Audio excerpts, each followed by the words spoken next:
स्वामी नमो नमः।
सभी पुण्यात्माओं को मेरा नमस्कार।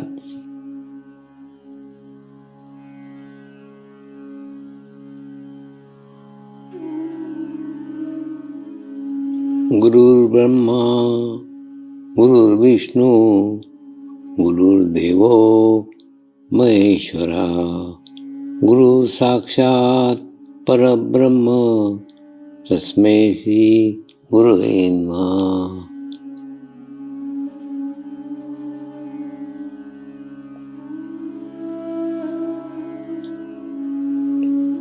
ध्यान की उस स्थिति में जाएंगे जहाँ शरीर भाव पूर्णतः समाप्त हो जाता है।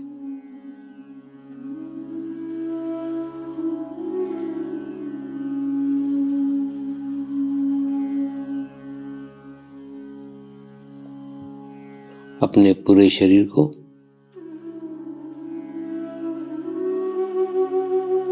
पूर्णतः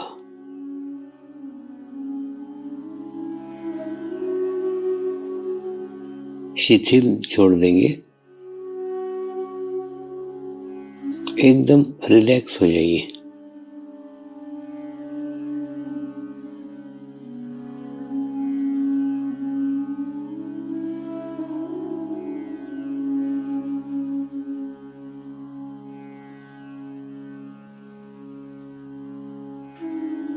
मेरे साथ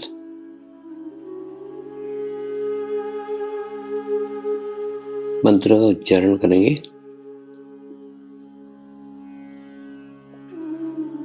मैं एक पवित्र आत्मा हूँ।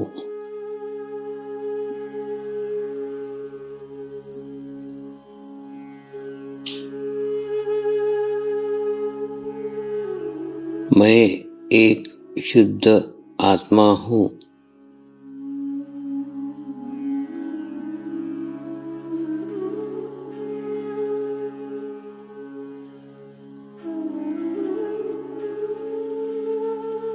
मैं एक पवित्र आत्मा हूँ।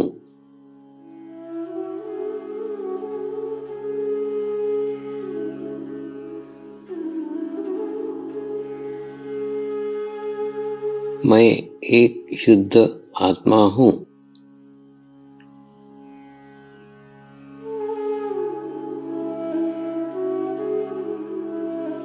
मैं एक पवित्र आत्मा हूँ।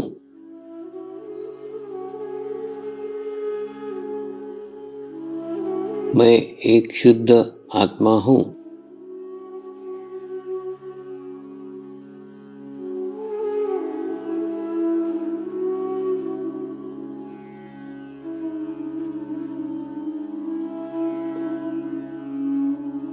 अभी इसी आत्मा भाव को बनाए रखते हुए गुरु मंत्र का उच्चारण करेंगे।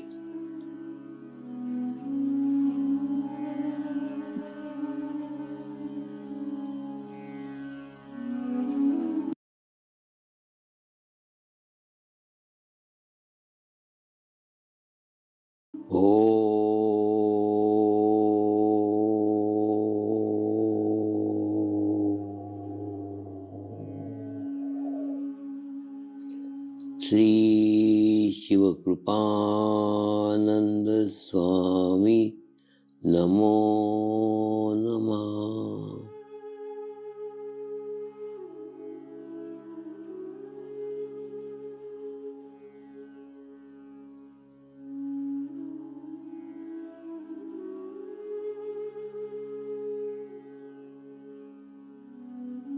ओम श्री शिवकृपानंद स्वामी नमो नमः।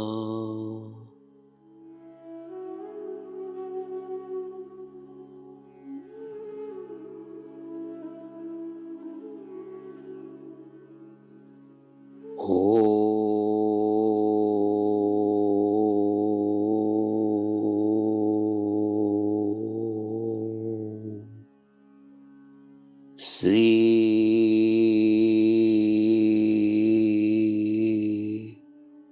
शिवकृपानंद स्वामी नमो नमः।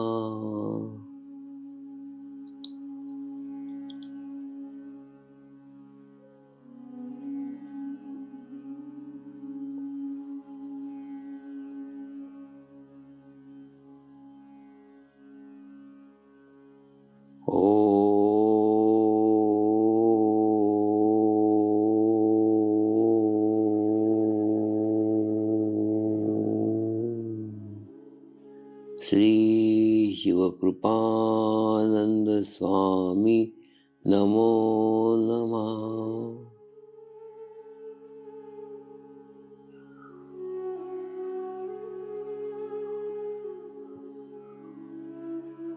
ओम श्री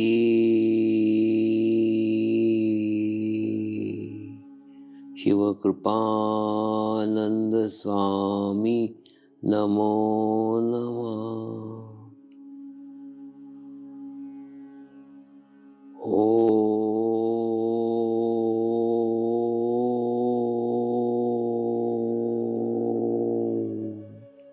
श्री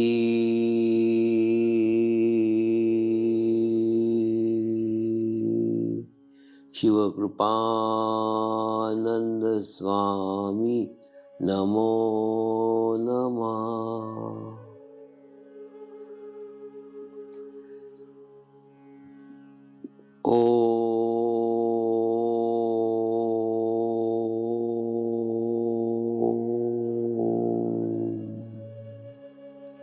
श्री शिवकृपानंद स्वामी नमो नमः।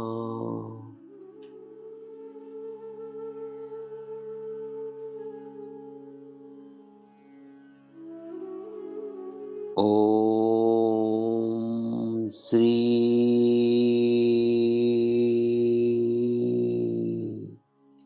शिवकृपानंद स्वामी नमो नमः।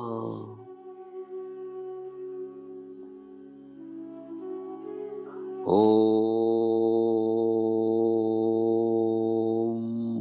श्री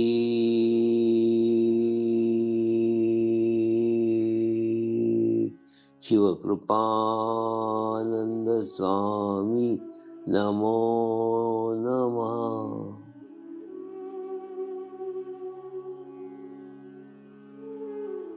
अब आप अपना चित्त सहस्त्रार पे रख के थोड़ी देर के लिए ध्यान में जाएंगे।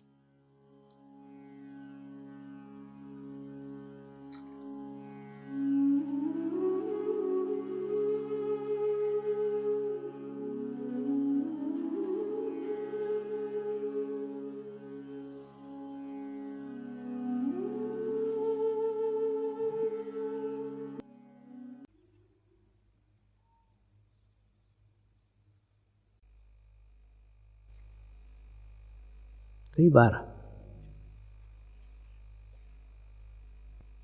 कई साधक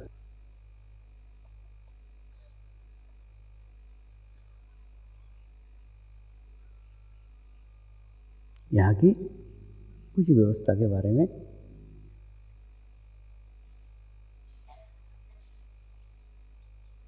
शिकायत करते रहते हैं, बताते रहते हैं। कुछ नहीं, मैं एक कान से सुनता हूँ, एक कान से निकाल देता हूँ, क्योंकि मैं उस शिकायत का इंतजार करते रहता हूँ जिसके साथ सुझाव जुड़ा हुआ है। और दूसरा, कभी कभी तो लगता है शिकायत भी मेरे तक नहीं आनी चाहिए।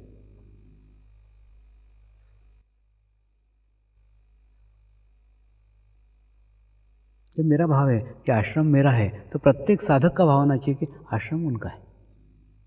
तो आपके घर में कहीं कचरा पड़ा हो तो दूसरे को बताने आते क्या कि हमारे घर में कचरा पड़ा है? अपने घर का कचरा अपन साफ कर लेते। ठीक उसी प्रकार से कहीं व्यवस्था ठीक नहीं लग रहा है तो व्यवस्था ठीक कर लो। अरे बाबा, आश्रम ही तुम्हारा है, लेकिन ये भाव जैसा मेरा आश्रम के प्रति है वैसा आपका आश्रम के प्रति जब होगा तो कोई शिकायत मेरे तक आएगी नहीं। कहीं अव्यवस्था दिखी, आप व्यवस्था दोगे। कहीं सफाई नहीं दिखी, आप सफाई करोगे। मेरे भी जीवन में ऐसा नहीं कि तुम्हारे यहाँ, मेरे को भी कई बार कई स्थानों पे आता हूँ। अभी इतना बड़ा विश्व का दौरा करके आए, कई स्थानों पे 8-8 फीट के कमरे में रहना पड़ा, छोटे छोटे कमरे में रहना पड़ा। 2 लोग आसपास दारू पी रहे हैं, उनके बीच में बैठना पड़ा। हवाई जहाज में आती ना, ऐसी ऐसी स्थितियाँ आती है, नहीं आती ऐसे नहीं। अब तुम तो शिकायत मेरे को करो तो मैं शिकायत किसको करूं? मेरे पास तो वो स्थान भी नहीं है कि मैं शिकायत करूं, कंप्लेंट करूं। परमात्मा के कार्य के लिए जिस स्थान पे रखे उस स्थान मेरे लिए स्वर्ग है। जिस जगह रखे वो मेरे लिए स्वर्ग है। कहीं पे भी रखो सुखी रहते, प्रसन्न रहते। कई बार कई खराब एनर्जी वाले स्थानों पे, कई खराब एनर्जी वाले लोगों के बीच रहना पड़ता है, लेकिन उस समय भी यही एक सकारात्मक भाव रहता है कि शायद इस स्थान की सफाई होने वाली हो। इस स्थान पे मुझे शायद साफ सफाई करने के लिए लाया गया हो। इन व्यक्तियों को शायद इसीलिए मिलाया गया कि इनके दोष दूर हो सके।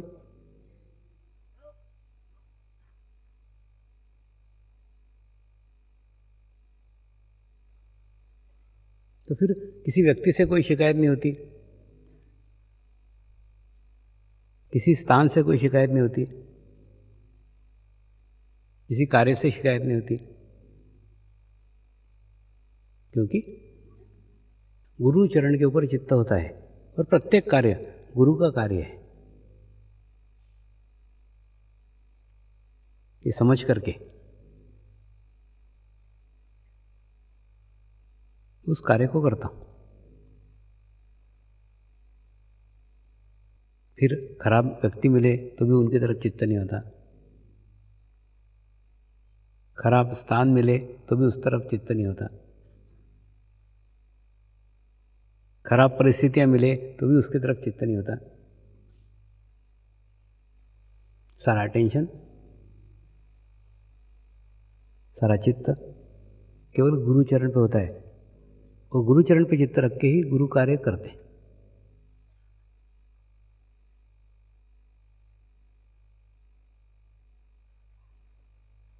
गुरु कार्य करने का तरीका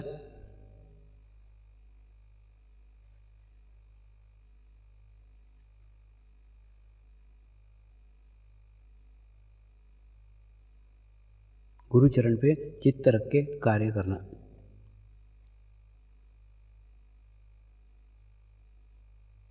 और गुरु कार्य सर्वोपरि है, गुरु से भी बड़ा गुरु का कार्य है। गुरु आज है, कल नहीं रहेगा, लेकिन कार्य के रूप में गुरु सदैव जीवित होता है। आप तो भाग्यशाली है कि आपको जीवंत गुरु मिले हैं, जीवंत गुरु का सानिध्य मिला है।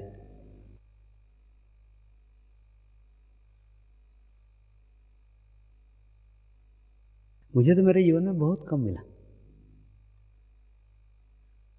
लेकिन अभी भी गुरु कार्य करते रहता हूँ, गुरु कार्यरत रहता हूँ, तब मैं यही अनुभव करता हूँ कि मैं गुरु के सानिध्य में हूँ, गुरु के साथ हूँ, गुरु के पास हूँ, क्योंकि कार्य के रूप में मेरे गुरु जीवित है।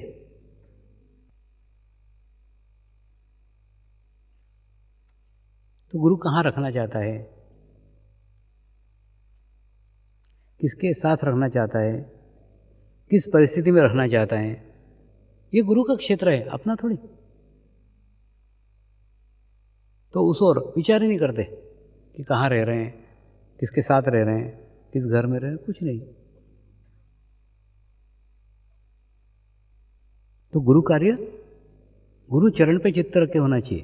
कई बार गुरु कार्य करते करते कार्य गुरु कब हो जाता है, वो साधक का साधक को ही पता नहीं चलता। गुरु कार्य से, कार्य के अंदर महत्व गुरु का है, कार्य का नहीं। तुम कभी कभी गुरु को छोड़ के कार्य को महत्व देने लग जाते हो।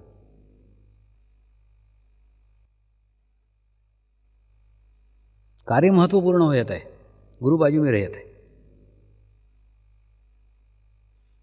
और जब गुरु के ऊपर चित्त होता है, गुरु चरण पे चित्त होता है, तो हमारे अहंकार पे नियंत्रण होता है, हमारे आत्मा का हमारे शरीर पे नियंत्रण होता है।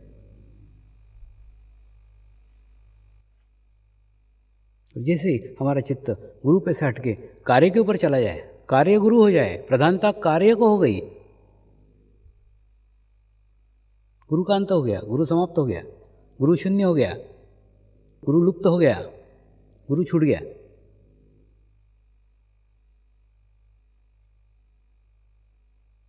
ऐसा जब भी आपको जीवन में लगे, जिस क्षण लगे, उस क्षण गुरु कार्य बंद कर दो। कुछ नहीं, अपने घर पे बैठो, ध्यान करो, कैसेटें सुनो, प्रवचन सुनो।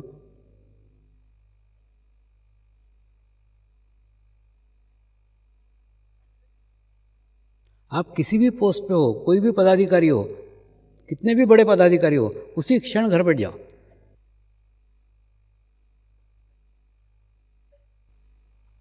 ये कार्य ना मेरा है ना तुम्हारा है, जिसका कार्य है वो कार्य करा लेगा। एक व्यक्ति का गुरु कार्य में कोई महत्व नहीं है, मेरा भी नहीं तो तुम्हारा कहाँ से रहेगा। तो गुरु कार्य केवल गुरु चरण पे चित्त रख के किया गया कार्य गुरु कार्य है। कार्य गुरु मत होने दो।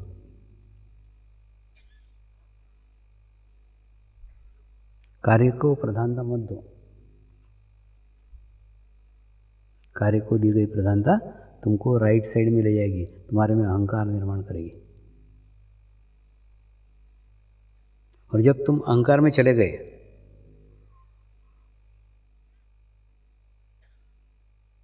जब तुम राइट साइड में चले गए,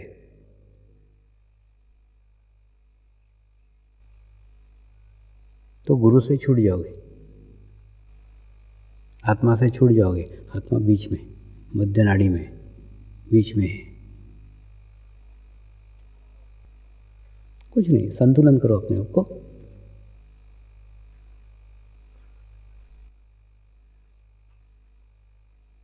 बैलेंस करो अपने आप को। कार्य गुरु होने के बाद आपको व्यक्ति दिखने लग जाएंगे, व्यक्ति के दोष दिखने लग जाएंगे, स्थान दिखने लग जाएगा, स्थान के दोष दिखने लग जाएंगे। ये ऐसा दिखना प्रारंभ हो गया, समझ लो कार्य गुरु हो गए।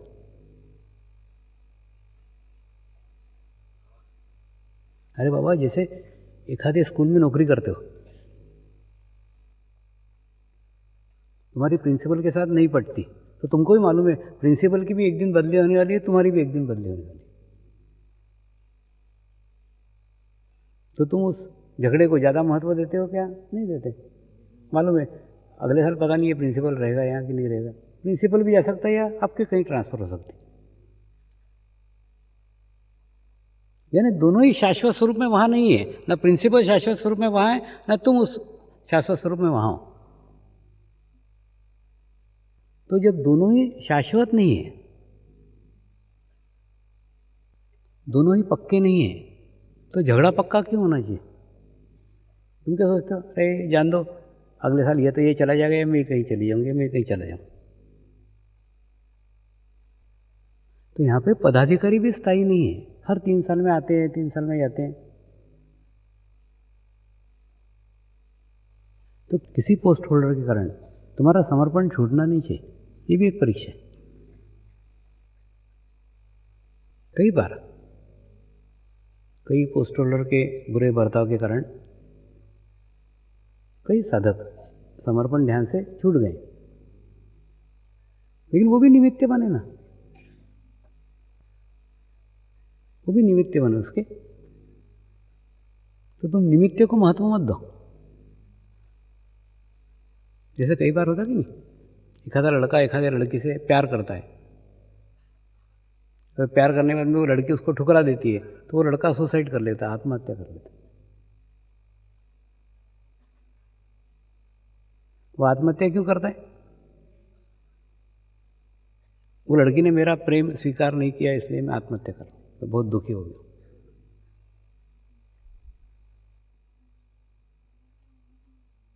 तो मेरा ऐसे लड़कों से पूछना है, वो लड़की ने तेरे को पैदा किया था क्या? वो लड़की के कारण तू इस धरती पे आया क्या? तो तेरे को पैदा करने वाली तेरी माँ है, तेरे माँ के नाम पे मरना। तू तेरे माँ के नाम पे मर, तू तेरे बाप के नाम पे मर, परमात्मा के नाम पे मर। ये 3 स्थान है ना, मरना एकदम खुशी से मर, सुसाइड कर, लेकिन इन तीनों के नाम पे कर।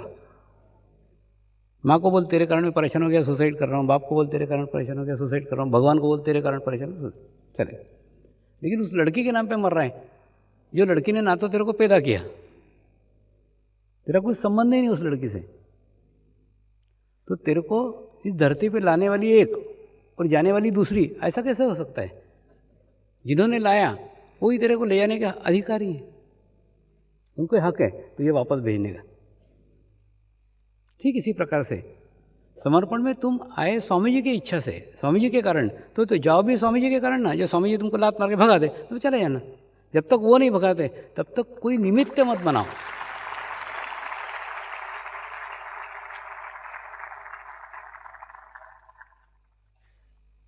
इस आचार्य के कारण मैं चला गया, इस ट्रस्टी के कारण मैं चला गया, इस प्रमुख आचार्य के कारण मैं चला गया, उससे मेरी नहीं पटती थी।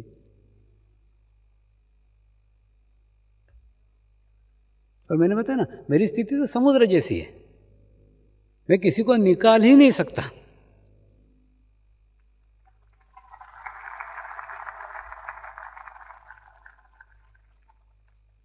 कई बार ऐसा होते रहता है, साधकों का आपस में झगड़ा चलते रहता है, कुत्ते बिल्ली रहते कि लड़ते रहते। तो ऐसा एक बार हुआ था, एक देश के अंदर एक साधिका थी, वो दूसरे साधक से झगड़ते रहती थी, झगड़ते रहती। खूब पहले की बात है, आज से 10 साल पहले।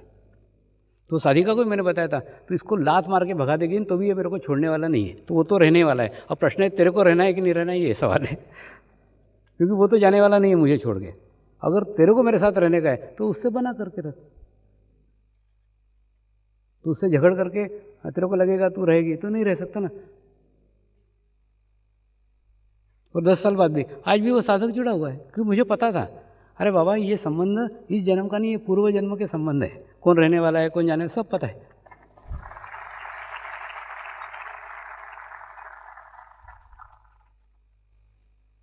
दूसरा, जब दिन रहता है ना, दिन के प्रकाश में, अभी आपको बोलो चले जाओ तो आप आराम से रास्ता ढूंढते ढूंढते चले जाओगे। तो दिन का प्रकाश है, इतना उजेला है, इतना लाइट है। इस प्रकाश में रास्ता खोजना आसान है, रास्ते के अवरोध पहचानना आसान है, रास्ते के कांटे देखना आसान है, रास्ता ढूंढना भी आसान है, क्योंकि प्रकाश है। लेकिन वही सूर्यास्त हो जाए तो सब दूर अंधेरा ही अंधेरा छा जाए, फिर रास्ता खोजना, फिर रास्ता भटकना बहुत कठिन हो जाता है, बहुत मुश्किल हो जाता है। क्योंकि जहाँ चलने वाला अगला कदम जो हम रख रहे हैं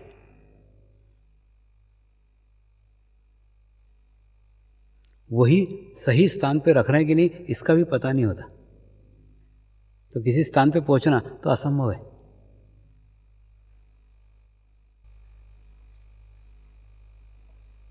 ऐसे कई रातें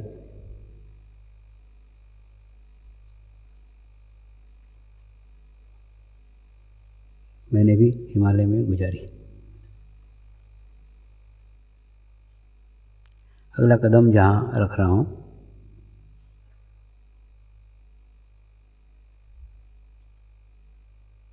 उस कदम पर क्या होने वाला है इसका भी आइडिया, अंदाजा अंधेरे में नहीं होता था। लेकिन ऐसे अंधेरों में चलने से अच्छा है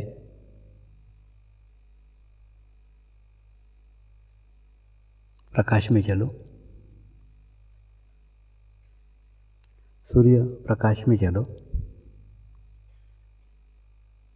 और अपने ठिकाने तक दिन के ही उजाले में पहुंच जाओ। सद्गुरु भी सूर्य के समान है। उसके जीवन काल में होने वाले प्रकाश में, होने वाले मार्गदर्शन में मोक्ष रूपी उच्च शिखर तक पहुँचो। ज़्यादा आसान है, ज़्यादा सरल है जो संभव हो सकता है, क्योंकि सूर्यास्त के बाद टटोलना होगा, खोजना होगा। बताने वाला प्रकाश, बताने वाले सूर्य अस्त हो चुका हो। इसीलिए सद्गुरु के जीवन काल में उसके प्राप्त होने वाले प्रकाश में एक एक दिन नहीं, एक एक क्षण महत्वपूर्ण है। और उस क्षण का हम हमारे जीवन में क्या बदलाव लाते हैं, उस एक एक क्षण से हम क्या ग्रहण कर पाते हैं और क्या ग्रहण करते हैं, इसी के ऊपर उस सद्गुरु के सानिध्य का महत्व है। जीवन काल में किसको कितना सानिध्य मिला उससे महत्वपूर्ण है उसने जीवन काल में कितना ग्रहण किया। मुझे कई गाँवों से, कई देशों से अलग अलग पत्र आते रहते हैं और पत्रों के माध्यम से साधक अपनी अभिव्यक्तियाँ करते रहता है। और कई साधक ऐसे हैं जिन्होंने मुझे देखा तक नहीं, लेकिन उसके बावजूद भी उनका एक अच्छा संबंध, उनका एक अच्छा संपर्क सूक्ष्म शरीर के साथ स्थापित हो गया। तो कभी कभी लगता है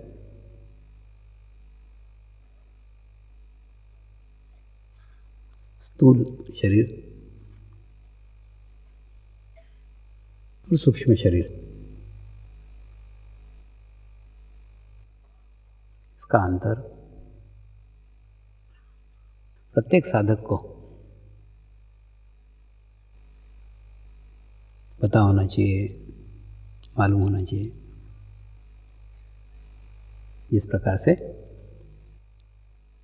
बिना मल मूत्र के कोई शरीर नहीं हो सकता, ठीक उसी प्रकार से बिना दोष के भी कोई शरीर नहीं हो सकता।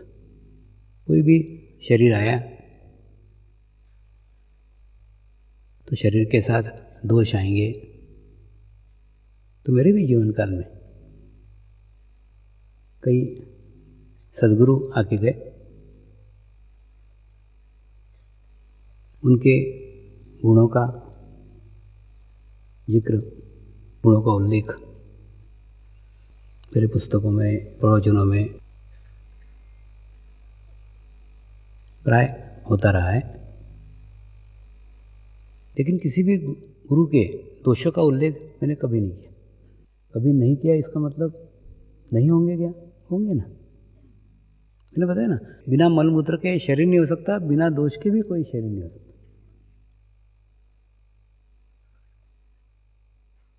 तो प्रत्येक शरीर में दोष होंगे ही ना। लेकिन प्रश्न ये आता है, आप उनके पास क्या ग्रहण करने के लिए आए हैं, क्या लेने के लिए गए? शरीर के साथ शरीर के दोष होते हैं। यही तो ध्यान है कि दोषों से परे देखना, शरीर से परे देखना। क्योंकि गुरु देखने की चीज है ही नहीं, और दोष दिख रहे हैं, इसका मतलब हम शरीर स्तर के ऊपर देख रहे हैं। अगर आंख बंद कर लें, दोष नहीं देखेंगे, अनुभूति होगी। क्योंकि ना प्रत्येक गुरु का अपना माया जाल रहता है।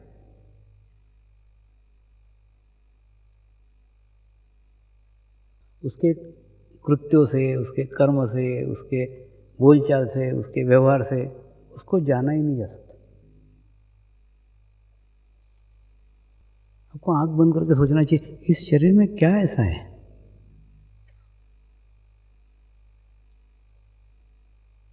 जिस शरीर के कारण ये व्यक्ति लाखों लोगों के साथ जुड़ा हुआ है, और लाखों लोग इस व्यक्ति के साथ जुड़े हुए हैं। लाखों लोगों को क्या अनुभव होता है?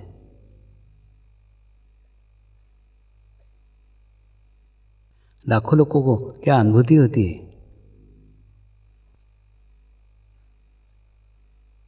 वो अनुभूति पर हमारा चित्त होना चाहिए। दूसरा, वो अपने दोष छुपाएगा नहीं, बताएगा। आपकी परीक्षा लेने के लिए बताएगा, आपको भ्रमित करने के लिए बताएगा। गुरु एक असामान्य सामूहिक शक्ति है, उसको जहाँ आपने सामान्य समझा के समाप्त हो गए। सामान्य में ही एक असामान्य शक्ति छुपी हुई, तो सामान्य को न देखते हुए उस असामान्य को देखने का है, और वो दिखेगा नहीं, महसूस होगा। हाथों में महसूस होगा, हृदय चक्र में महसूस होगा, सहस्त्रार पे महसूस होगा, बैकबोन पे महसूस होगा, मूलाधार पे महसूस होगा, चैतन्य के रूप में महसूस होगा, स्पंदन के रूप में महसूस होगा। महाराष्ट्र में पंढरपुर में आषाढ़ी एकादशी को एक बहुत बड़ी यात्रा लगती है, और उस यात्रा में पांडुरंग पांडुरंग पांडुरंग में जाप करते हुए हजारों लोग महीनों चल करके वहाँ जाते, और उस विट्ठल की मूर्ति पूरे काले पत्थर की, काले पाषाण की। लेकिन उनके भक्त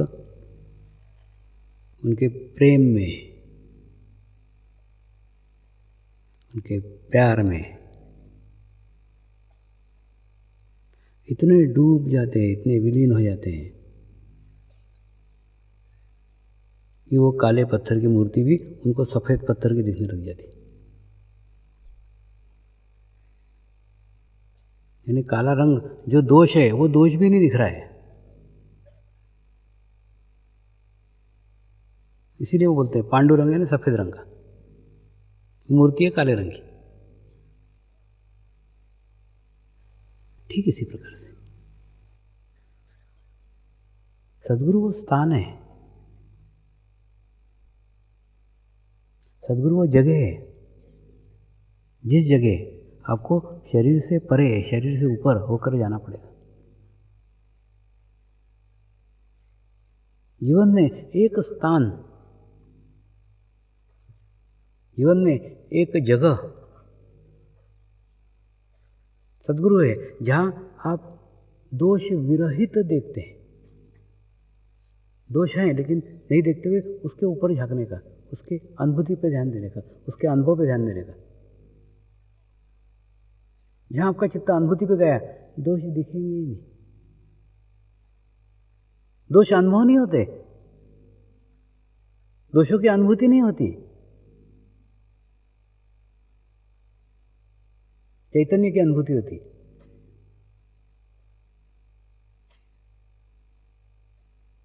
तो सद्गुरु वो स्थान है, वो जगह है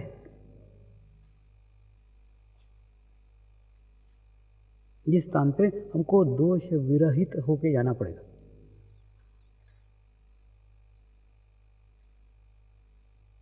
क्योंकि वहां भी अगर हम शरीर के दोष दिखने लग गए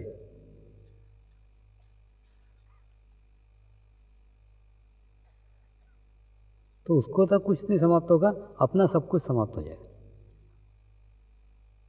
अपना वो स्थान समाप्त हो जाएगा जहां से हम सकारात्मक ऊर्जा ग्रहण कर रहे हैं।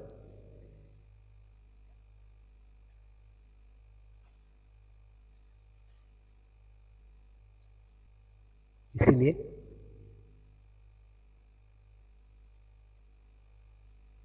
उस शरीर के दोषों की ओर आपका चित्त न जाए। आप भ्रमित मत हो।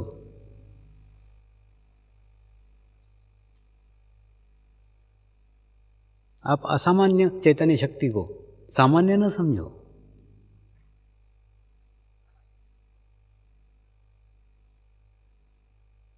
ये गलतियां आपके हाथ से न हो।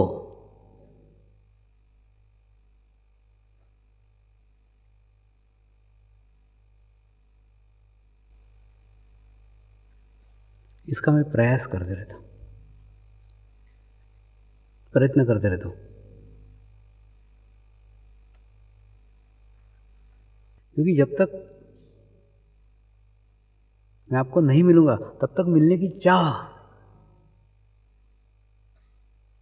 मिलने की शुद्ध इच्छा आपके अंदर अधिक तीव्र होती चली जाएगी। मिलना है, मिलना है, मिलना है, मिलना है, मिलना बढ़ती जाएगी। और एक स्थिति ऐसी आ जाएगी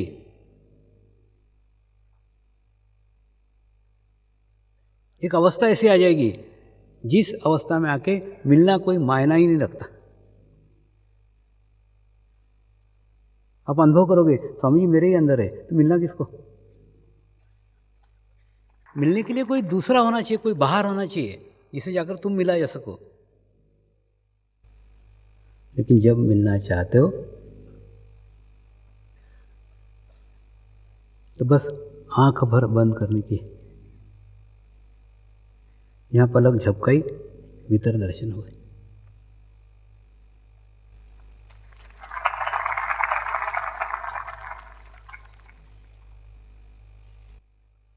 फिर मिलने की आवश्यकता ही नहीं रही। लेकिन कभी गलती से भी मैं आपको कभी मिल गया या आपको भी मेरे को मिल गए तो वो इच्छा समाप्त हो जाएगी। मिल गए स्वामी जी, खत्म हो गए। ढूंढना, खोजना, भटकना बंद हो जाएगा।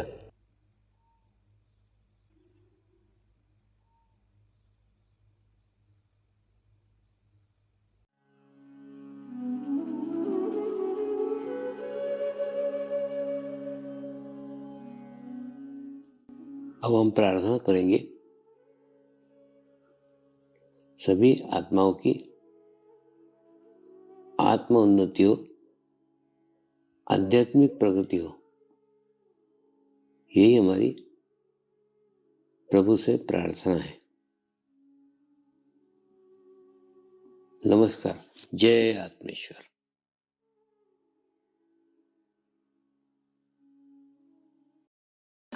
शांति पाठ करेंगे। ओम द्योः शांति अंतरिक्षगम शांति पृथ्वी शांति रापः शांतिरौषधयः शांति वनस्पतयः शांति विश्वे देवाः शांति ब्रह्म शांति सर्वगं शांति शांतिरेव शांति क्षमा शांतिरेधि ओम शांति शांति शांति सर्वारिष्ट सुशांतिर्भवतु।